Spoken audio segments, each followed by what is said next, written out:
Hi, my name is Kristen Averyt. I'm the State Climate Policy Coordinator, and today I'm going to provide a brief overview of Nevada's brand new state climate strategy. To provide some context, when Governor Sisolak took office in his very first State of the State, he said that he would not spend a single second debating the reality of climate change. He followed on this with action where he committed Nevada to the US Climate Alliance.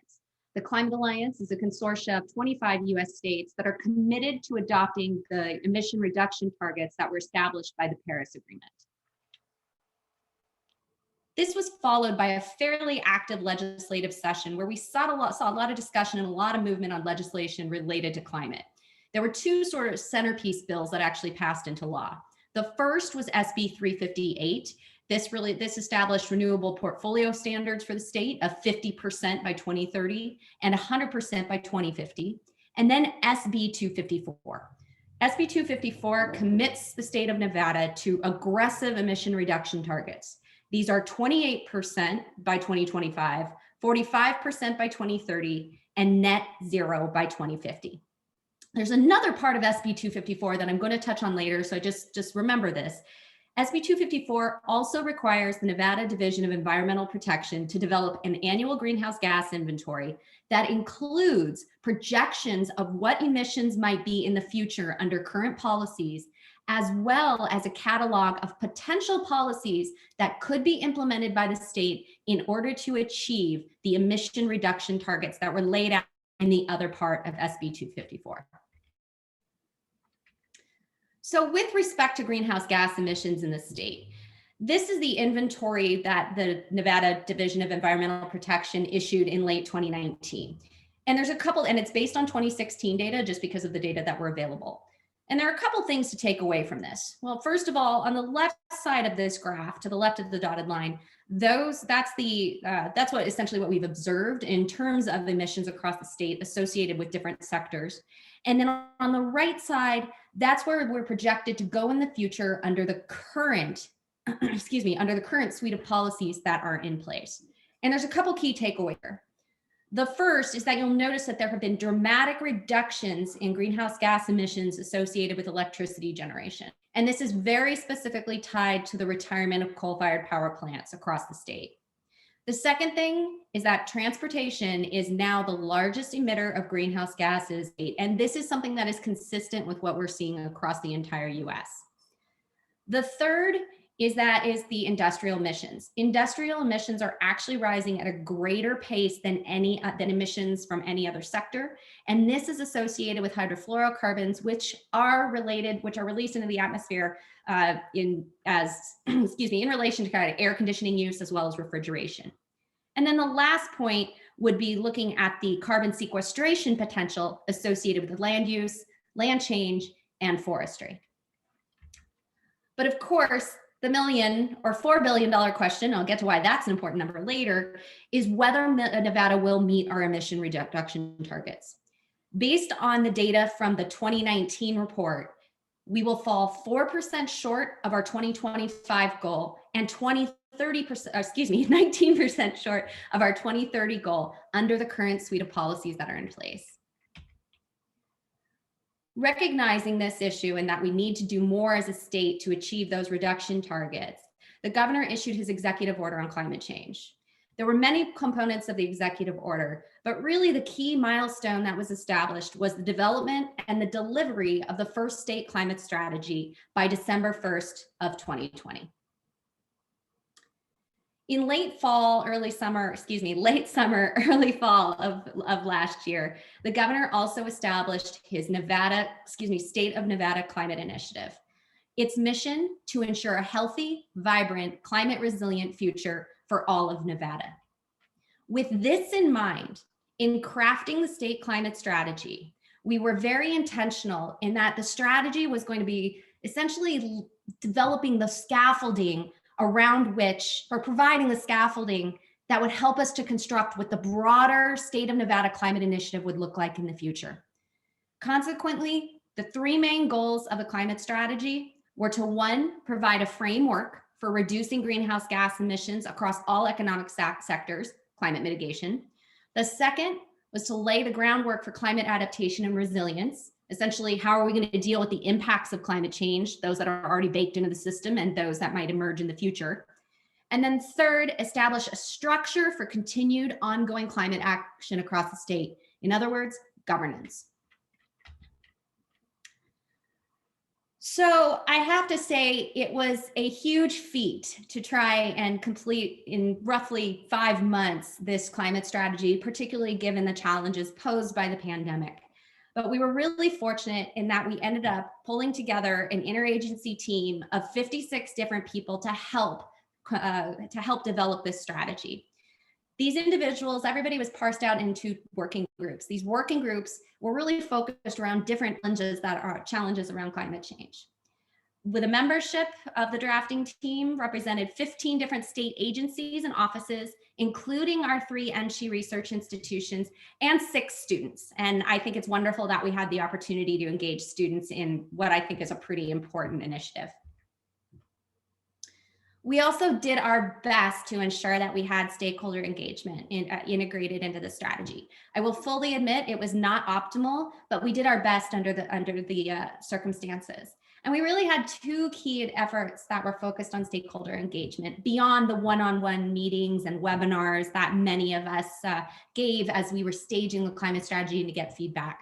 And these were first, a climate survey. This climate survey was developed by faculty and students at UNLV in the communications department, and we got over 1,500 responses from 13 of Nevada's 16 counties, as well as Carson City. We also held a series of virtual listening sessions. You can see what the dates were and the number of participants that were registered, and these are archived on our website at climateaction.nv.gov if anybody's interested in the input that we received during these listening sessions. So the strategy itself, we did release it on December 1st, on December 1st, 2020. Strategy can be found at climatestrategy.nv.gov. And there are a couple overarching things that I want to touch on about the strategy before I kind of dig into it. The first is that it is fairly comprehensive. Of course, we didn't touch on every single nuance of climate change and every single issue, but we did cover everything that was articulated in the executive order that we needed to address. All told, if you were to print this out, it would be 160 pages at 10.5 point font, single spaced. It is very detailed in some places, and there's a lot of content. Consequently, we did not want to have it as just your traditional document that you would read in serial. We wanted to have an access platform that was web-based so people could dig in on the individual components as they saw necessary. And of course, we were able to link to other parts of the document to provide more context and more detail. The other thing is that this is intended to be a living document. And by that, I just mean that we do intend to update components of the strategy moving forward to provide additional information as we get more information about where we need to go, and we develop more detailed goals under the climate initiative that can help us with where we need to move with the strategy. Excuse me. So with that said, what I'm going to do today is I'm just going to highlight a couple sections of the climate strategy that I think are of most interest to this group in particular. So the first part of the strategy, and that I think, again, is very much of interest to this group, really goes into the details of climate change in Nevada.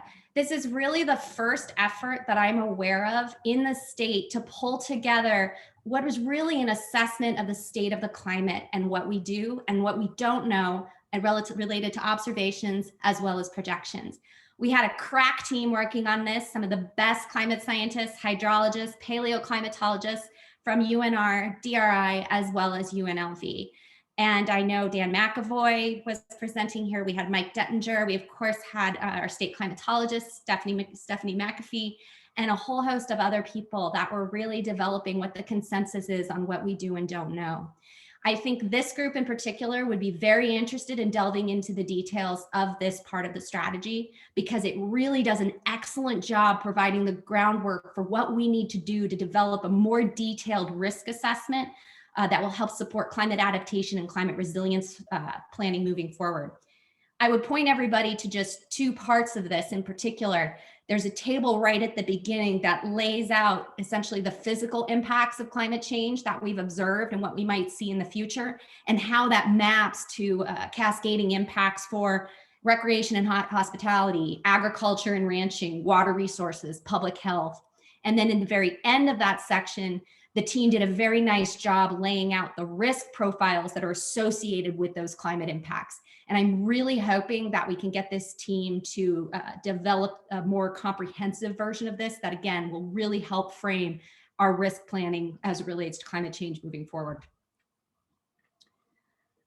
The next section, we just called it What Nevadans Think. And these were the preliminary results of the climate survey that was excuse me, the climate survey that was developed by our colleagues at UNLV. And suffice it to say, those initial results, those who responded, over 75% indicated that they are very concerned about very concerned about climate change.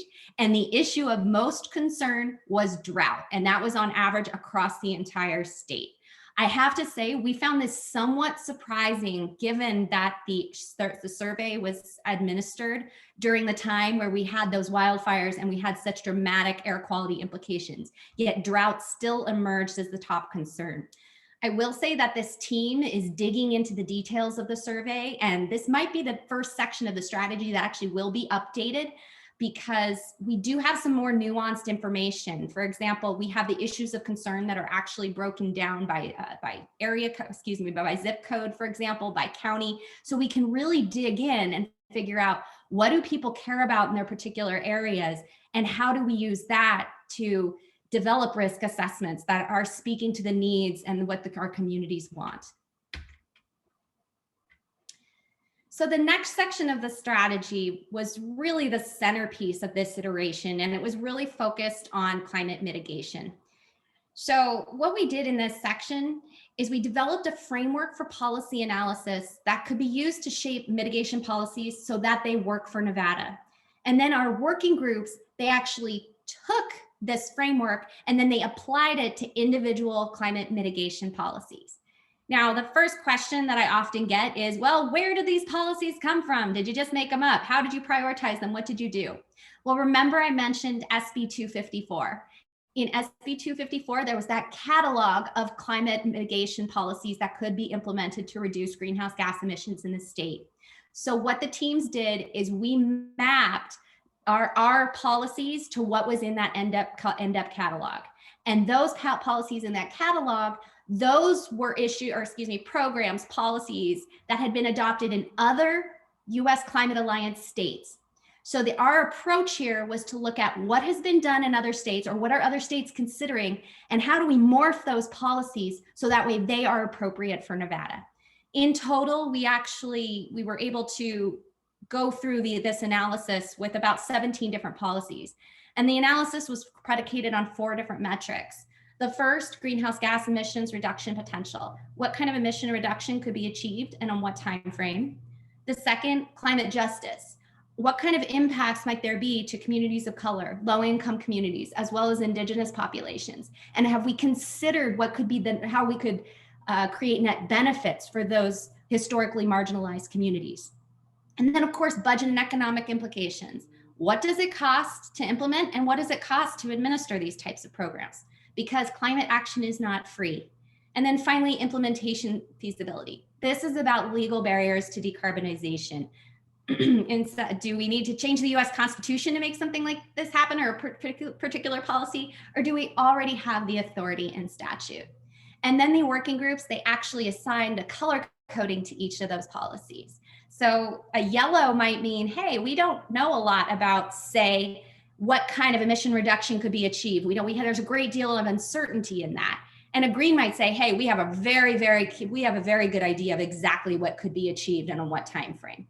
And that's not to say that a green designation is a go, move ahead, the policy's just great. What it means is, again, it's just about what we do and what we don't know. But the yellow, it doesn't mean that we shouldn't move forward on the policy. It's rather an indicator of an opportunity to shape a policy to address that concern. That's particularly important when we're talking about climate justice. So if we know that there could be, for example, a deleterious impact to low-income communities of adopting a policy, we flag that, and that way a policymaker knows that they can develop the policy to address those particular issues. The next section of the strategy is really about the complexities of climate change. As we all know, if climate change was easy in addressing the issues, we would have done it already, but it's not. It is difficult. There are very tough conversations that need to be had. There's no silver bullet, and there will be trade-offs that need to happen in discussions. So what we did in this section is we really laid out what are all these touch point issues to the best that we could around major transformative efforts that would need to happen to achieve significant greenhouse gas mitigation. So the 4 topics that we framed this section around were transportation transformation, transmission planning and grid modernization or regional markets, urban planning and green buildings, and land use and natural working lands. And I think an important takeaway of this section, we didn't say, here's the solution to each of these. We said, here are all the issues, and here are the things that we need to work out, with the intention being that we get the right people around the table to have these discussions and figure out what the path forward is and what kind of trade-offs do need to be made. And also so that we can share information, because there's a lot of disinformation out there and assumptions about what is good from one perspective versus another, and making sure that we reconcile those. But this is also important because this is really a demonstration that climate adaptation and the impacts of climate change are not mutually exclusive from climate mitigation. We need to consider both, and we need to consider the risks, for example, of major mitigation projects and what could happen there, because they definitely, there are touch points there. And this is an important section that lays that particular value proposition out. We also have a section on the economics of climate action. So I mentioned $4 billion before. Well, yes, climate action, it is not a revenue neutral proposition. It is going to cost money, but the cost of inaction is far greater. Using evaluation that's often called the social cost of carbon, and I won't go into the details there, but you could read about it in the strategy. If we are to meet our 2050 greenhouse gas emission reduction targets, we would avoid costs of $4 billion. That is $4 billion. And that is a conservative estimate of what the avoided costs could be. So often we hear, well, climate's expensive. Well, guess what? If you're talking about $100 million investment versus $4 billion in avoided costs, we really need to be thinking about that. But we know from a policy standpoint, and a political standpoint, that is not always easy to think about those long-term ROIs. And that is something that we really need to change in order to make sure that we value those investments in climate change action now. There's also a section in here that lays out fairly detailed the different federal programs that are available for state climate related programs. These are primarily focused in the mitigation space, but there are opportunities here around adaptation, and there are several that touch on water resources. So I would encourage people to look at that. And then finally, there's what I consider personally the most important part of the entire strategy, and that's the part that's focused on climate governance. Excuse me. It is imperative that we adopt an organizational construct that has very clear processes and the related authorities if we are going to reduce our emissions and manage the cascading impacts of climate change. This is how we're going to position our state so that we can navigate the challenges and the opportunities ahead, those that we know, that are emerging, and that we're poised for those black swan events that might come in the future. This section lays out what are essentially the guiding principles for state climate governance. And I will have to say, I want to thank some of the colleagues that worked on that climate change impact section, some of the social science colleagues that helped with this part of the strategy. So there were 6 different principles that we need to consider if we're going to design a governance structure that really stitches climate into the state in the same way, mind you, that the Biden administration is actively doing right now. The first is intergovernmental and interagency coordination. Again, it's not going to be just federal, just state, just municipal policy that's going to solve this. It's going to take everybody. The second, stakeholder and community engagement. I don't know about you, but if something's going to impact my livelihood, I want to be involved in that decision from the start. And that is incredibly important in order to get that buy-in from our communities about what we're doing, particularly when there are going to be trade-offs. The third, executive leadership and staff. I think we've all heard, stationarity is dead with respect to water resources, and fundamentally changing how we address planning in a climate realm versus traditional planning is fundamentally different and does take different expertise. And we need to recognize that. There's adaptive governance. Again, things can change on a dime, and we need to be flexible as we're addressing these issues related to climate change. Science-based climate assessment, right? We know science is not static, it's dynamic. We're continuing to learn new things, and we need to make sure that we have that interface ingested into a governance structure to make sure that we're operating off the best available science and really using that to help define our risk profiles. And then finally, dedicated resources, because once again, climate action, it does cost. I wish it didn't, but it does. But we really don't have much of a choice, because we really are in a situation that we need to do everything we can to address the climate challenges ahead. And with that, thank you very much.